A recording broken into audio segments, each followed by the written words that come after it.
ராணி நேயர்களுக்கு வணக்கம். நான் சுந்தரி ராகவேந்திரன். இன்றைக்கி நம்ம பண்ண போகிற டிஷ் வந்து பைனாப்பிள் ரசம்.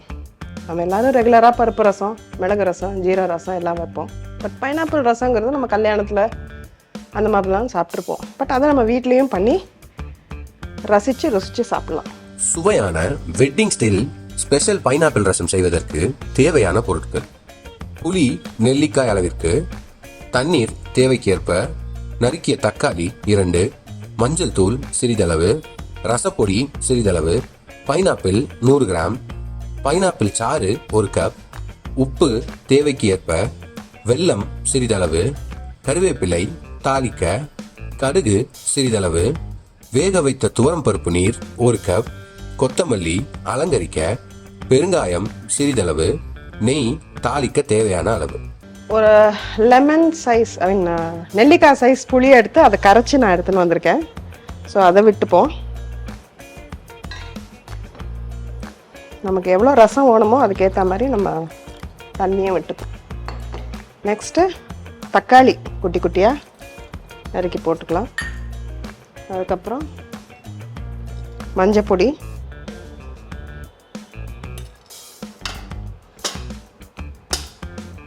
ரசப்பொடி கொஞ்சமாக, ரொம்ப காரம் வேண்டாம் இந்த இதுக்கு. இது கொஞ்சம் அந்த ஒரு பைனாப்பிளோட ஸ்வீட்னஸோட ரசத்துக்கு வேணுங்கிற அந்த ஸ்வீட்னஸ் இருந்தால் தான் இது ருச்சியாக இருக்கும். நான் வந்து ஒரு பாதி பைனாப்பிள் எடுத்து அதில் பாதியை கட் பண்ணி ஸ்லைசஸ் ஆக்கிட்டு இன்னொரு பாதியை அரைச்சி ஜூஸ் பண்ணி வச்சுருக்கேன். ஸோ அந்த கட் பண்ண பைனாப்பிளையும் இதில் போட்டுட்டு இந்த ரசத்துக்கு தேவையான உப்பு,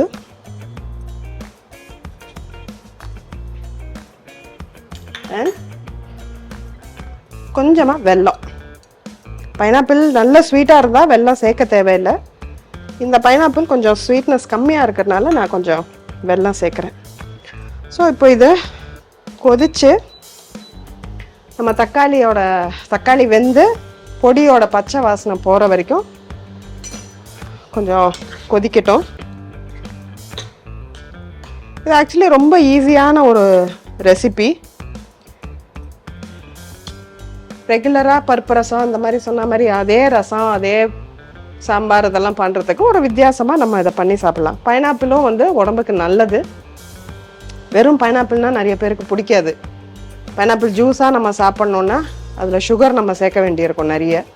ஸோ இந்த மாதிரி நம்ம பைனாப்பிளை சேர்க்கும்போது நம்ம உடம்புக்குள்ளே போகும்போது அது நல்லது நம்ம உடம்புக்கு.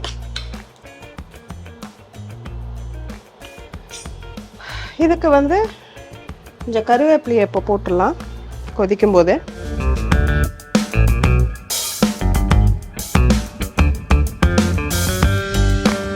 கொதிக்கட்ட ஒரு 5 நிமிஷம் கொதிச்சா போகிறோம். அந்த பச்சை வாசனை போகிற அளவுக்கு கொதிச்சா போகிறோம். இதுக்கு நடுவில் நம்ம துவரம் பருப்பை வெந்து, நம்ம ஜென்ரலாக பருப்பு ரசம் அதுக்கெல்லாம் வந்து கொஞ்சம் பருப்பையும் சேர்த்து நம்ம போடுவோம். பட் இதுக்கு வந்து பருப்பு தேவையில்லை, வெறும் பருப்பு தண்ணி மட்டும் இருந்தால் போகிறோம். இந்த ஜென்ரலாக எல்லாத்துக்கும் போடுற மாதிரி இதுக்கு பருப்பு போடக்கூடாது. கொஞ்சம் அந்த பருப்பு வெந்த பருப்பில் கொஞ்சம் தண்ணி விட்டு அதை நீர்க்க எடுத்து அதை தான் நம்ம இதுக்கு ஆட் பண்ணணும். ஸோ இப்போது வெந்துடுது. பைனாப்பிளும் நல்லா வெந்துடுது. 2 மினிட்ஸ் ஆகிடுதுன்னா நம்ம பருப்பு தண்ணியும் பாக்கி பாதி பைனாப்பிள் சொன்னேன் இல்லையா, அதை வந்து மிக்சியில் அரைச்சி வடிகட்டி தனியாக அதையும் வச்சுட்டுருக்கேன்.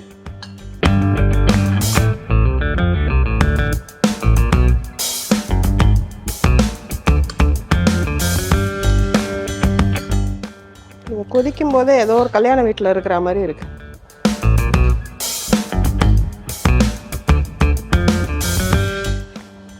ஸோ இப்போ நம்ம வந்து பருப்பு தண்ணியை இதில் ஃபஸ்ட்டு சேர்க்கலாம்.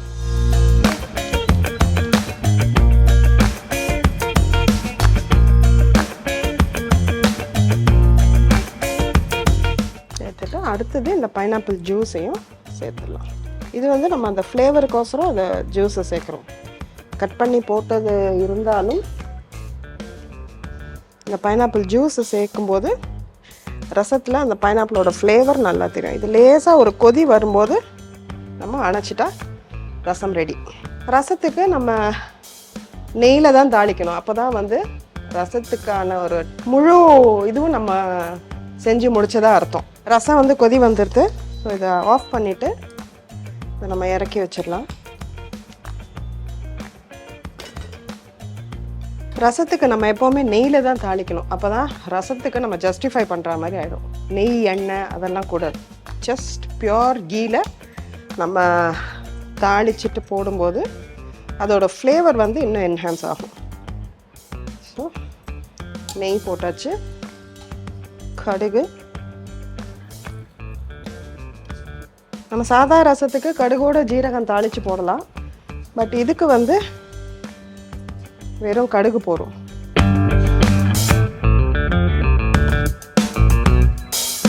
கடுகு பொரிஞ்சுன்னு வரும்போது பெருங்காயத்தை போட்டு ரசத்தில் கொட்டியாச்சுன்னா முடிஞ்சது பைனாப்பிள் ரசம். கடுகு வெடிக்க ஆரம்பிச்சாச்சு. ஸோ நம்ம அந்த பெருங்காயத்தை கொஞ்சம் போட்டுட்டு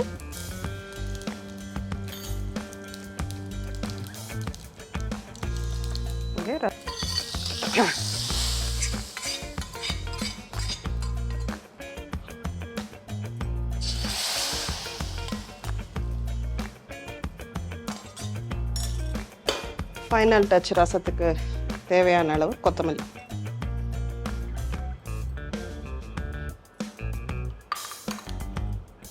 சுவையான இந்த பைனாப்பிள் ரசம் ரெடி. நீங்களும் இதை ட்ரை பண்ணி பாருங்கள். இன்னொரு எபிசோடில் திரும்ப உங்களை நான் சந்திக்கும் வரை பாய் ஃப்ரம் சுந்தரி ராகவேந்திரன். செய்முறை: நெல்லிக்காய் அளவுக்கு புளியை தண்ணீரில் ஊற வைத்து கரைத்து எடுத்துக்கொள்ள வேண்டும்.